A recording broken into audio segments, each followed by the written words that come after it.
And this certainly has to be the most historic telephone call ever made from the White House. Challenger, only seconds after leaving the launch pad, according to NASA, has exploded. It just has the same seats that like a normal car has. It's literally a normal car in space. And we're going back to the moon, back to the future, and this time, back to stay. I should tell you that the first mission is scheduled to land on Mars on July the 4th, 1997. We will undertake extended human missions to the moon as early as 2015. We launched a new spacecraft as part of a re-energized space program that will send American astronauts to Mars. We will not only plant our flag and leave our footprint for an eventual mission to Mars. What you're seeing here is a mirage. It is Photoshop, but it's has to be. 5, 4, 3, 2, 1.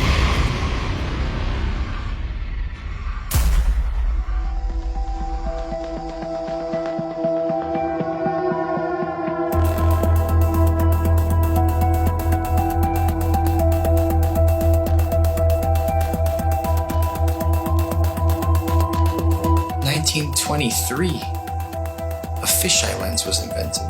So these space agencies had a heads up already. And the fisheye lens was originally, I think, $27,000 to purchase. And this is in 1923. I mean, today that's about, what, 100 grand, 200 grand equivalent in cost? And people would tell me, Hitler, I'll give you that. NASA is a lying government entity, right? But what about Red Bull? Red Bull's just an energy drink. And I saw Felix Baumgartner jump out of a space capsule. Flat Earthers did a great job of debunking that. Of course it's a fisheye lens, it's not even a question. What most people don't know is that Neil deGrasse Tyson, you know, the science priest of modern day, that everybody loves and they listen to him. Oh, he's so smart. Well, he is a smart man in the sense of he knows that we debunked the shit out of that. And that dude who jumped out of a perfectly good balloon, Felix Baumgartner, edge of space jump. Now, you know, I don't. He wants to. I don't have a problem if he does it, but the honesty of it would greatly diminish what I think people thought he was actually doing. And not only that, they made sure to photograph him standing there with a really wide-angle lens, which curves horizontal lines. So in the photo, you see this curvature of Earth's surface, and he said, wow, he's in space, look at that. No, he's not.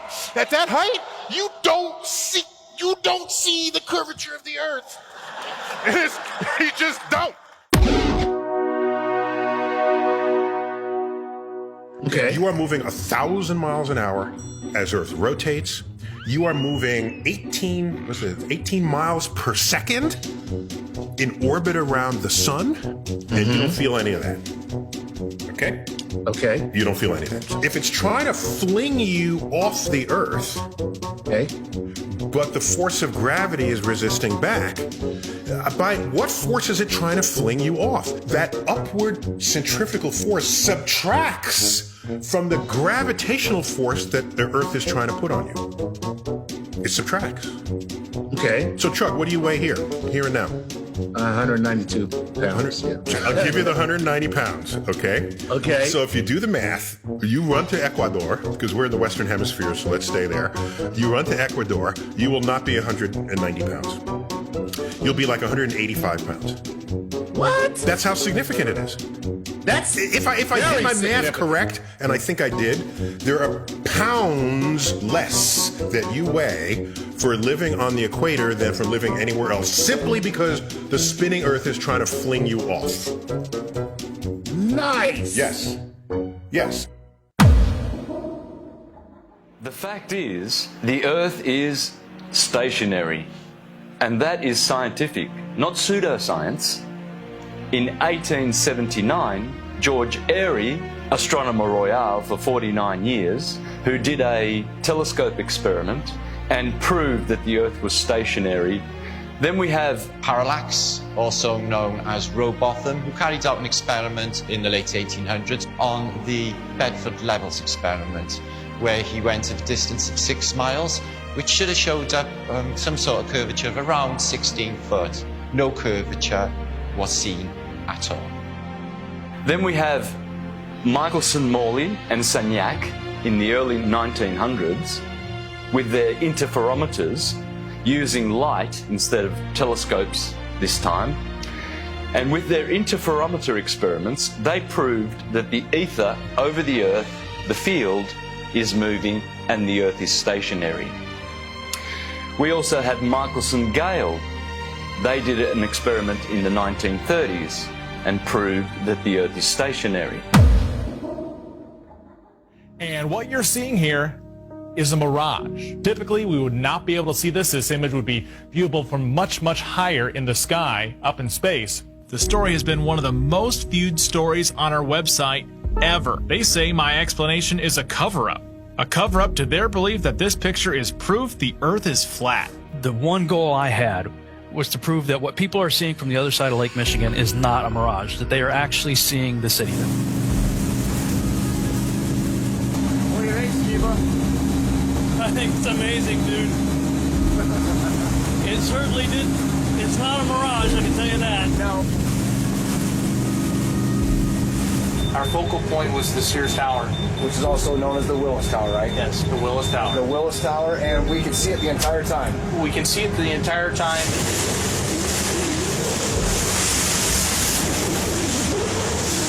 That's not a mirage. That's not a mirage, whatever you're looking at. You see it? Yeah. That's that. It's an aberration. It's not a mirage. That's the proof right here. That's the proof. I was shocked to find out that there are a number of people that believe the Earth is still flat, and that to them, this is actually proof that the Earth is flat. One person just questioned me and asking me for a retraction of the articles and lies. A lot of people try and kind of be nice about it. Well, are you sure you did it right? And then they send me links that the Earth is flat. And some are just pretty straightforward about it, and they title replies calling me a deceiver, and that I should check my degree or quit telling lies on television. It got me questioning a lot of things. Were my calculations right? No. You can obviously see Chicago from that far away. It really is the Chicago skyline. We can see things farther and farther away than that and prove it. You can prove it yourself. You can go there on a clear day and see the same thing. You can go do the same tests and prove it to yourself. That's the best way to do it, right? Prove it to yourself. That you're not taking anyone's word for it. You're doing your own experiment. It's not a mirage. It's not an illusion. It's Chicago from 60 plus miles away. I mean, we could barely see the street sign a few blocks ahead of us on a foggy day. I mean, they're spraying our skies with shit all the time. You can open your weather app right now and it'll tell you the visibility. But that's how far they're telling you can see the weather patterns. There's so many different factors of why we can't see that far. We're not superheroes. I mean, take any flat and level road around your house safely. Test it out, make sure it's level. But you take your camcorder and you bring it all the way down to the ground and you zoom in and you see all this distortion and it kind of vaporizes and globe heads want to add like this bridge is bending around a curve and there's the curve. It's like, no, it's an optical illusion. That's all it is. This has been replicated many, many times. There is no curvature. Stop fooling yourselves.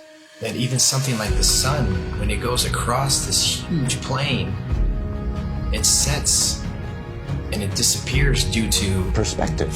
So you're seeing it come and go on such a vast plane. It's so huge that the sun could come through and go so far away that it just goes out of your view and behind so many false horizons, i.e. mountains, trees, forests, city buildings, just really tall things. Keep in mind, the sun is much smaller and close.